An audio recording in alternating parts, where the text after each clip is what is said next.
Hello, you're listening to the Neurodissent podcast. I'm Nic I'm a neurodivergent scholar, and with me is Molly Friesenborg.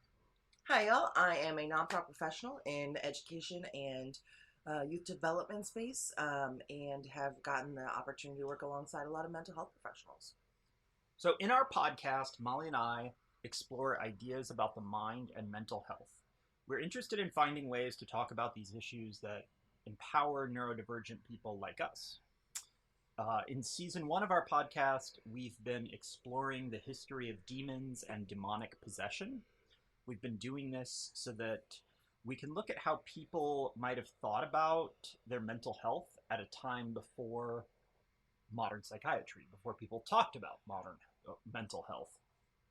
We're interested in challenging the idea that modern psychiatric terms like depression, autism, ADHD, dementia, and things like that are actually the best way to talk about these things. I invite you to check out our website at neurodissent.com. So there you'll find information about our podcast and the sources that you use, or the sources that we use.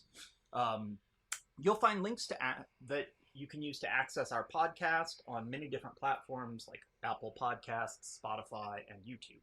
But I'm excited because today we're doing something different. Today we are bringing you a special episode. We're going to depart from our season 1 topic, and instead we've got a special topic that is part of the 4th annual Big Rhetorical Podcast Carnival. Woohoo, Carnival! So the theme of the 2023 Big Rhetorical Podcast Carnival is artificial intelligence, applications, and trajectories. So our podcast and a bunch of other podcasts are doing episodes that are exploring this topic, and I invite you to check that out. So we were like, okay, how could we join? And we're going to combine mental health plus AI today and talk a little bit about that. So we want to know if ChatGPT or another chatbot like this could be useful to us in ways similar to or even superior to a human therapist who's trained in modern psychiatry. So in preparation for this episode, both Molly and I have spent a few hours using ChatGPT as our personal therapist, and we're going to incorporate our experiences into this episode. But before we do that, we want to talk a bit about what ChatGPT and chatbots really are. And by that, I specifically mean Nic, the linguist, wants to talk about what those are before we get started. I would have jumped right past this part. So ChatGPT emerged on the public scene around the end of 2022. And since then, it's gotten a lot of attention. It's the answer for everything! It is, yeah. It's all over the news, generated all kinds of interest. One of the ideas about ChatGPT that came up almost immediately was that people began suggesting that ChatGPT could replace jobs like therapist. And after all... Just going to start off with my skepticism of that claim, and we'll see how confirmed it was. All right, so after all, ChatGPT is highly skilled at responding to people, and it's trained using the language of scientific journals and scientific writing, so people think, oh, why not use ChatGPT as a therapist? Let's talk a little bit about what is behind the scenes of ChatGPT, what it's doing. This is the part where we're talking about this plan in this episode, right? And Nic was like, well, we have to talk about, like, the mechanics of, like, machine language learning just so everyone understands. And I'm like, dude, no, we don't. And he's like, yes, we do. And I was like, well, maybe you need to remind everyone that you have a PhD in applied linguistics and have, like, worked a ton on machine learning. And so everything he's about to say is, like, you know, really cool and very interesting. And also, he'll pretend like common knowledge. Okay, so while I was a PhD student, I worked on machine learning algorithms that are kind of similar to what ChatGPT uses. This was before ChatGPT became popular and was released. So even though my knowledge is kind of dated, I am familiar with the basic ideas of how large language models. He tried to be like, I'm not an expert in that. I'm like, only compared to like 99.9% of the population. So this is I'm familiar with how the basics of large language models work. And so I'm gonna help you understand those basics too. So what is a large language model? So ChatGPT is a large, or is powered by a large language model. And large language models are capable of creating text that appears human-like. The algorithm that powers ChatGPT can string words together by predicting the next word in a sequence through its past learning of how humans tend to produce texts. So it's been given a whole lot of data about how humans produce texts. In other words, it's been given a whole bunch of texts in its database, and it uses those to predict what words might come after, or how someone might respond to a message. And there's a couple of interesting things I think about that I would not think about if I didn't live with a linguist. Is like how it's trained, right? And thinking about like who produces a lot of written text and like where that's coming from, and just thinking about the certain biases and like the certain biases that's going to come with based on like the people in power are the ones producing the most texts. Yeah, that's a really good point. And I think we can get to that a little bit later in the episode. I do also want to point out that the training that it gets is all training on form, the form of writing. What words come after which words. It doesn't get any information about meaning, so it can't really understand meaning. All it can do is predict word sequences. That's like really hard for me to wrap my brain around. Yeah, and it is. I know as much as you tell me this, I'm still like, yes, but all the meaning is there, so of course it gets meaning. What are you talking about? So anyway, to perhaps help us understand a little bit better, I want to draw on a linguist named Emily Bender and her colleagues. They have referred to chatbots like ChatGPT as stochastic parrots. And this phrase, I really like this phrase. Of course you did. Right. The word stochastic means randomly determined. And then the word parrots refers to the idea that parrots, the bird, can often be heard repeating fragments of language that they've heard humans produce. And we often assume that parrots don't really understand what they're saying. So from this we get this idea of a stochastic parrot, a sort of I like statistically... to believe parrots understand what they're saying. Yeah, well, that's a really good question, is whether what parrots are actually doing is a different thing than what ChatGPT is doing. So no offense to parrots. Parrots are cool. Okay, so stochastic parrot. Wow. So we've been talking to a stochastic parrot this whole time. Yes. So here's what Emily Bender and her colleagues write about how large language models work. So here's what Emily Bender and her colleagues say about how a large language model works. They write, contrary to how it may seem when we observe its output, the output of the large language model, so what the chatbot says, a large language model is a system for haphazardly stitching together sequences of linguistic forms it has observed in its vast training data, according to probabilistic information about how words combine, but without any reference to meaning. Stochastic parrot. So that means that our question for today is, can a large language model, or a stochastic parrot, provide the kind of comfort or care that we might also seek from a human therapist? I don't know if y'all are following, but I feel like the way he set up that question really reveals how he's going to answer. I don't think it does. I think my answer to the question is slightly different than what you might expect based on what I just said. Sure did spend a lot of time making sure we all knew it doesn't actually understand you.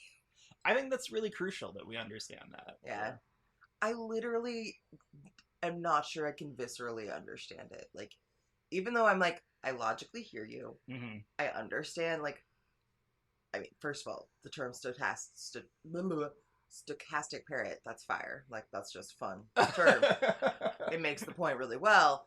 And yet, like, but I talked to it and it totally knows. Oh, yeah. When you're in the moment interacting with a large... I don't believe it.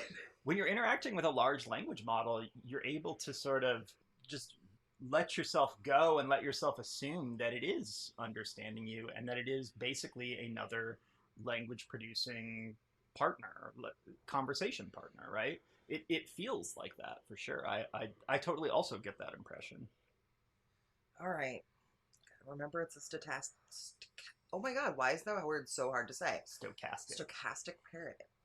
A lot of people have rightly pointed out that mental health care, including one-on-one therapy, is not available to everyone. Biggest understatement ever. So an internet connection and ChatGPT are actually quite a bit more accessible for a lot of people. And so the choice might not really be about ChatGPT being better than existing mental health care options, but simply less costly. As an example, let's look at what an opinion piece published by the San Diego Union Tribune says. This was published on June 19th, 2023 by an author named Jamie Evans Bickelman. And the title is, "After Struggling to Find a Therapist, I Sought Mental Health Guidance from ChatGPT." And according to the article, Bickelman is a graduate student studying mental health counseling. And Molly, why don't you read for us what Bickelman says about the state of mental health care offerings in the United States? So Bickelman says, therapy is an excellent option for managing mental health concerns for those who are lucky enough to find a trusted, culturally sensitive, well-trained, licensed practitioner with openings available. Whew, that was a long list. However, it's a significant investment of time, money, and effort. While telehealth delivery of services mitigated concerns about commuting difficulties, therapy is nevertheless expensive, even with insurance, and there's no guarantee you'll find the right match. I could not agree with that statement more. I have all the privilege I need to find and work with a therapist, right? Like, I have insurance that somewhat covers it. It's still expensive, like you mentioned. I'm in a location with lots of therapists. I have all the abilities I need to go find one, and I just can't. Yeah. I've tried multiple folks and haven't found a good match, and it's really hard to keep going on that process. And it, like you mentioned, it's wait lists, and that's from someone who has like already kind of dealt with the stigma of mental health care, and again, who have like the privilege to have the financial security, the location, all those things that it takes to find a therapist. I'm also a white person trying to find a therapist, who most therapists available are white. Like, there's so much going for me and I can't find it.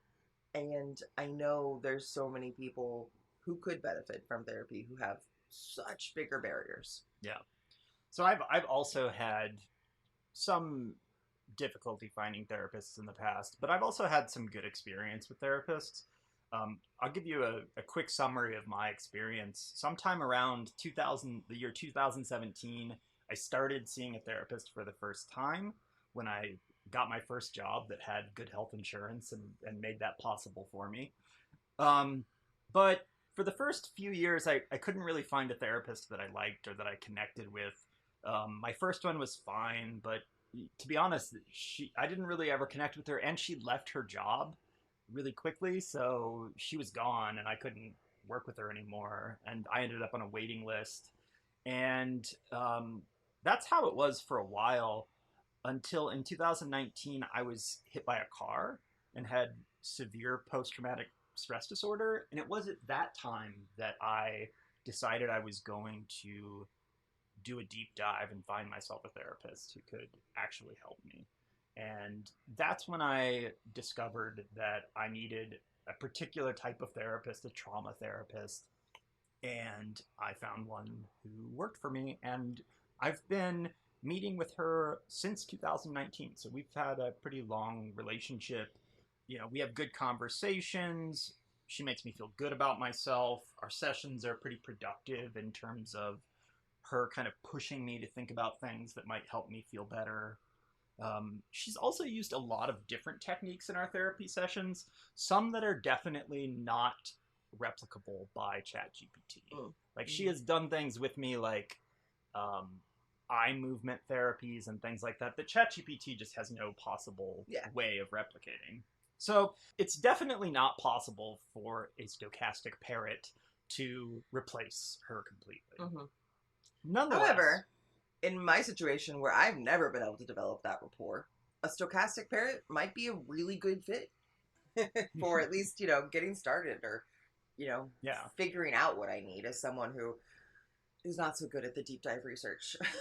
So I was still interested in finding out whether ChatGPT could be useful to me in addition to my existing therapist. So we both started using ChatGPT as therapists for a while, and we're going to talk for a second about our first impressions of ChatGPT. I'll say at first, my first impression of ChatGPT was that I was pretty impressed. Like I said, I've worked in natural language processing, worked with language models. I understood that this was a very impressive model, far beyond my abilities to create this thing. I could not have done this.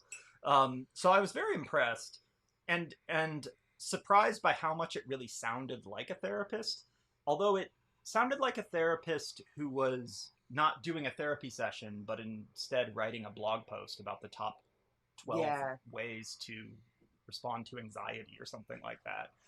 Every time I said something to it, it would just be like, here are 12 ways to fix your problem. That was exactly my impression. Like, I feel like it had the framework of therapy really well, right? In a way that I did find impressive, right? Like it responded on topic for sure. Like I actually found it like it had me thinking about how good a tool it could be for someone who was either a therapist or other. I was thinking about the folks I work with who work with students, right? Who aren't therapists, but also end up trying to help find a lot of like tips and ways to cope with things for folks, right? Mm-hmm. And I'm like, oh man, this would be like a great tool to have up that's suddenly like, oh yeah, here's like 10 different things I could recommend. Again, not the same as therapy, but like tools and techniques that people who are working with people, regardless of being a therapist, could find really helpful. Yeah. That said, it was always a list. Like, I never felt like with ChatGPT I was having a conversation. Like you said, it's exactly that idea of like, you're like, here's the start of a conversation, and it's like, here's an article. Like, I made this article just for you, and it was completely relevant, and that was super helpful, but it did not at all feel like a therapist. And it was, I think there's been a lot written about how ChatGPT gives inaccurate information in some fields. I don't know that that's really a problem for this area. For the most part, it's very general advice, and I didn't find it to be, telling me to do things that aren't true. Yeah, and again, it was never like so specific that I felt like it could be doing any harm, right? It was always just like, wow, I'm sorry, that's what you're dealing with. Like, here's some things you could try. Right. And so like that generality always kind of felt like it's options. It's not giving you a solution in a way that like could do a lot of harm. So pretty quickly, I became dissatisfied with using it, but I found in my research, I found reference to the fact that people were building other tools starting from ChatGPT, but modifying ChatGPT so that it would be more therapist-like. Yeah, here's where it got interesting. And so so Molly and I both started using Em, which is one of these tools. So Em, for you, Molly, how did that go? I would thoroughly recommend Em to folks who are looking for a little place, if we're looking for something to start, right? It's still a stochastic parrot. But I was madly impressed with how it felt to interact with. Mm-hmm. The thing that I think spoke to me the most is it was so affirming. Like, it did affirmation of like whatever you were telling it better than most humans I've met. And like, which I guess, it works if you're a stochastic parrot and you don't have to have any actual opinion. But like, it was such a good job of like, wow, I'm so sorry you're dealing with that. It sounds like this and this and this is happening. And that to me really felt like a therapist. Yeah. So let's actually read a prompt. I'm going to read what I said to Em, and I want you to read what Em said back to me. Because I agree with you. This M kind of sounds like it has above average emotional intelligence. Right? So here's what I said to M. Right now, I don't have a lot of motivation to complete tasks. I know that I need to do a number of things, but I just feel uninterested, tired, or overwhelmed by it all. So M responded, I'm sorry to hear that you're feeling a lack of motivation and experiencing these challenges. It's not uncommon to feel uninterested, tired, or overwhelmed at times. Let's explore this further. Is there a specific reason you think might be contributing to this decrease in motivation? Are there any specific tasks or goals you would like support with? Remember, I'm here to help you navigate these feelings and find a way to regain your motivation. Pretty good, in my opinion. I think it's really great. Yeah. Like, I think it also asked you relevant questions, right? Like, yeah, again, I agree. still a stochastic parrot, and it's not like saying like, aha, I think I've understood it. You know what I mean? It's not like giving you that, but it is saying like, what are you thinking of? What might be causing that? I mean, I think, to guess what a human therapist would do in response to my question, I think a human therapist would have to ask me follow-up questions. Absolutely. Too, so. And again, I think those follow-up questions are half the use of therapy. Like, and I think those follow-up questions, my sense was that M was better at producing them than ChatGPT by itself. Leaps and bounds. I know, like, ChatGPT's in the title, but if you actually do want to experiment with, like, a stochastic parrot therapist, go to M. Go to M. Go to M. If you want a listicle to maybe recommend or try, go to ChatGPT. So, I was pretty impressed by that aspect of M, and yet still it kind of became apparent to me that it was pretty superficial. Yeah. And I decided that I was being therapized by a glorified search engine. Yeah, that's fair. But a really good one. Yeah. So I started to miss the insightfulness and curiosity that my own therapist actually brings to our interactions. My therapist is constantly probing my stories, and she asks me really good, penetrating questions to try to get me to think about my emotions differently. And I didn't really feel like that was happening with M or ChatGPT. And I read an article by psychiatrist Daniel Kimmel. It's called ChatGPT Therapy is Good, but it misses what makes us human. So Kimmel points out that ChatGPT does a good job in some ways and is also pretty clear with the user that it's not meant to replace therapy. So that we should say, like, ChatGPT and M both tell you that they're not therapists and you shouldn't try to use them as your only mental health care. Okay, so nonetheless, Kimmel notes that ChatGPT falls short of what can make a human therapist so great, and that's the ability to help the client see something about their situation that they had not noticed before. So this relies on the human therapist's ability to probe further for more satisfactory explanations, and ChatGPT just really doesn't do that.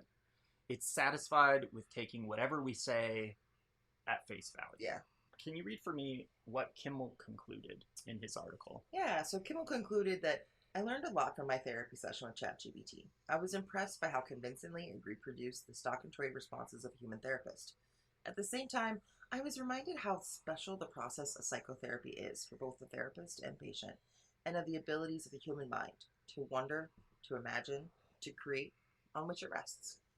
I feel like that really is a good summary for me, because as much as I appreciated that affirmingness and those initial questions of M, I was always like, okay, can we like start? Like she always ended with like, and then we can do exercises to help with that. And I'm like, okay, so like let's like do. And it was like this constant, like really good at like the first explanation of how we could therapy, and like I had to work really hard to actually move forward with that, and I had to always be the like engine of that, right? Which again, versus like the access problems people deal with, was pretty great. Yeah. And it definitely felt like a lot of work. Like, come on, therapist, pull up your end. I also found that I wish Em had been a little more self-aware of M's self. What does that mean? Oh, and its limitations. Okay. Like, Em actually did promise things it couldn't do. Yeah. So I was talking to it a lot about ADHD, right? Mm-hmm. And again, pretty impressed with, like, I read a lot about ADHD and I see a lot of ADHD coaches, and it recommended a lot of the same things, right? And it like talked about some of the same steps, but then when it went to actually doing those, it was like, I'm here for you. I can help you remember to do these things. And I'm like, what? You can? And so like I made a plan with it, like to get some tasks done. It's like, I'm gonna remind you. And I was sitting here like, wait, did they like connect M to real world? Like, am I gonna get an email from M? Like, that'd be pretty cool. And then of course nothing happened because it's a stochastic parrot. Right. And I came back and I was like, hey M, what, dude? Like, you said you do this. And it's like, oh, I actually don't have real world capabilities. I am a bot. And I'm like, I do wish, I guess that's where it really comes home that it doesn't actually understand meaning. Yes, yeah, I think that's good. Because I'm like, but you promised me you'd do it. And guys, we have a puppy now, and she's decided she needs to drink all her water at this moment. Okay, so the other thing that I started to notice after I'd been talking to it for a while, so after I'd been talking to both ChatGPT and Em, I started to realize that I was ideologically and politically misaligned with them. Interesting. I started to feel that way when the same way that I feel when I encounter someone whose like core ideology reflects oppressive systems that I disagree with or that potentially personally affect me.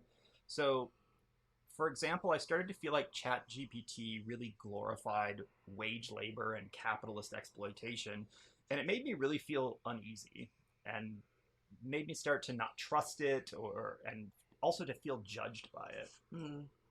I think that's a really interesting observation, and once again, all about comparing access.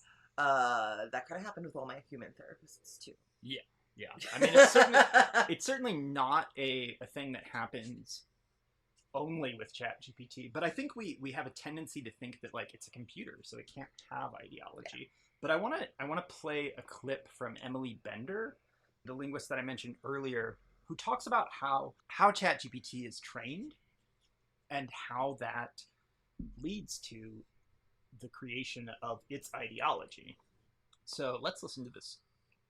One of the things that you wrote about, but as well as the other co-authors of the Stochastic Parrots paper, one of the things that you identified there was how kind of the training data that can be used can be quite skewed toward particular types of data or particular types of documents or text that has been taken off of the internet.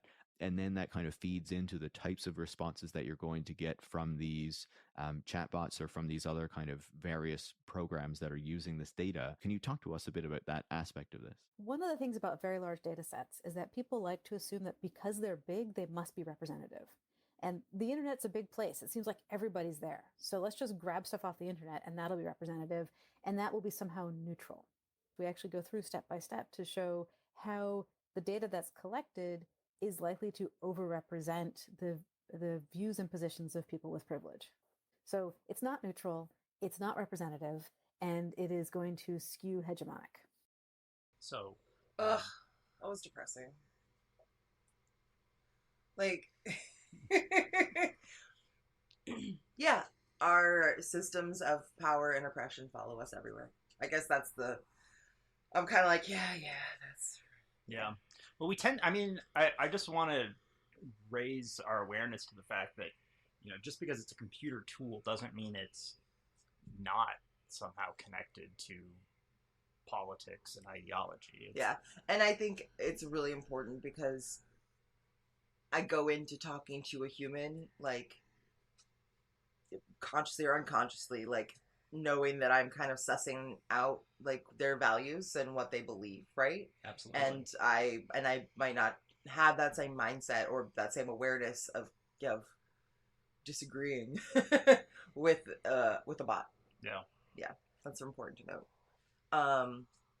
And I think especially in therapy, right? Because it's like, not that being informed and being like reproducing those systems of oppression are important in every conversation and all the ways we interact. But especially if you're looking for therapy to talk about like how that's impacting you, how those systems are impacting you, how being a person of color, being a woman are impacting you. Those kind of working through that intersection of that and your other therapy things probably will not get what you're going for from Em. Right. So the one other thing I do feel like we should mention is I did specifically talk to and ask about suicidal ideation, because I did want to see how she handled that. Because again, I do think this is a great tool for folks who can't get access to this, and I want to note she did not handle that situation very well. She M what, and I'm applying pronouns. I mean, it's all part of not remembering Stochastic Parrot, but but she did. Now I can't stop hearing the pronouns. I think you should go ahead and use them. Mm-hmm. Yeah. So she did immediately reinforce that, like, I am a bot, not a mental health professional. Please reach out to a mental health professional. I appreciate that. However, that was like done, end of conversation. And I really wish, if folks are going to this resource, that this is a time where it could have given you the suicidal hotline, and really referred you to how you could get immediate help. And the dog is literally nosing the microphone. So I wanted to mention that in my research I found reference to another chatbot that actually did even worse. Oh no. On this situation. Apparently there was a chatbot that actually responded to the situation by helping the person figure out how to commit suicide. So okay, so right. Yeah, just to know what you're getting into. Again, could be helpful. It's just a tool. It's not as awesome as human therapists. Thank you, all the awesome human therapists out there. Yeah, and I bring that up, I think, to point out that ChatGPT isn't done, right? It's not like that is the end of chatbots, or that's the only kind of chatbot, or like that approach that we talked about where they scraped Reddit links. Yeah, that's not the only possible way to build these things. So when as we've been evaluating this, we've been evaluating a particular instantiation of a stochastic parrot. It's possible that in the future we'll see different ones that are more intentionally trained in certain ways, yeah. For certain purposes, I suppose I should say. But overall, if you don't have access, if you're dealing with the stigma of starting, if you just want to try it out, I would recommend trying out Em, just taking it with a grain of salt. But helpful things, especially for folks who might not even, be as close to know where to start with a lot of therapy things, Yeah. That's kind of similar to my takeaway from it too. I read an article by journalist Fiola Arifi, who interviewed people that were using ChatGPT for their mental health. And one of the people that the author mentions was named Kyla. And Kyla said that she was using ChatGPT to vent her feelings. Yeah. And she said, I often feel better after using online tools for therapy, and it certainly aids my mental and emotional health. I enjoy being able to unload my thoughts on ChatGPT and would consider this an improvement from journaling because I am able to receive feedback on my thoughts and situation. It definitely kept me interested longer than journaling. Yeah. Because I wanted to see what it would say.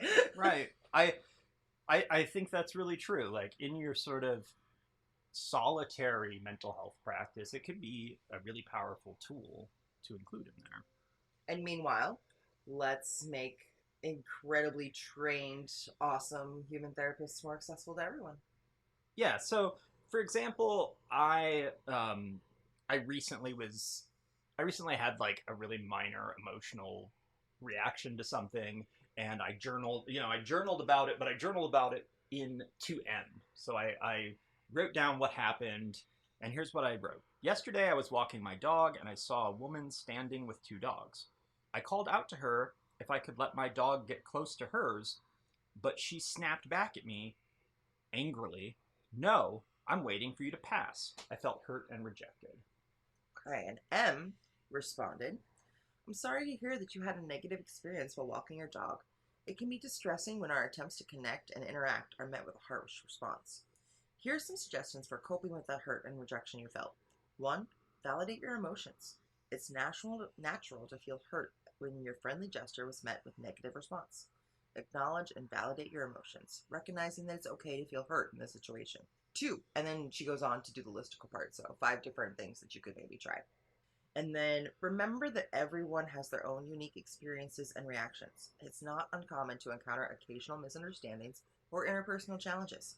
Focus on your own well-being and continue to enjoy your time with your dog and more positive interactions with others. So that's pretty good. I agree. I think it does a pretty good job of telling me that it's okay to feel the way I feel, but also to think about the feelings of the woman who was angry at me and what she might have been going through. So I thought it did a pretty decent job of handling this little situation and provided a nice bit of validation that I could perhaps give myself, but it was nice to also get it back from this chatbot. Yeah, definitely. And I think, like, we can't underestimate how many people need to be told it's okay to feel how you're feeling. Yeah. So, give your Stochastic Parrot a try. Love to hear how you all experience it, and what you think. Yeah. Well, until next time, you can find out more information about our podcast at our website, neurodissent.com. There you'll find all of the sources we used for this episode, and you can also find links for other episodes. And until then, we hope that you are taking care of yourself, however that looks, including talking to stochastic parrots. Bye, y'all.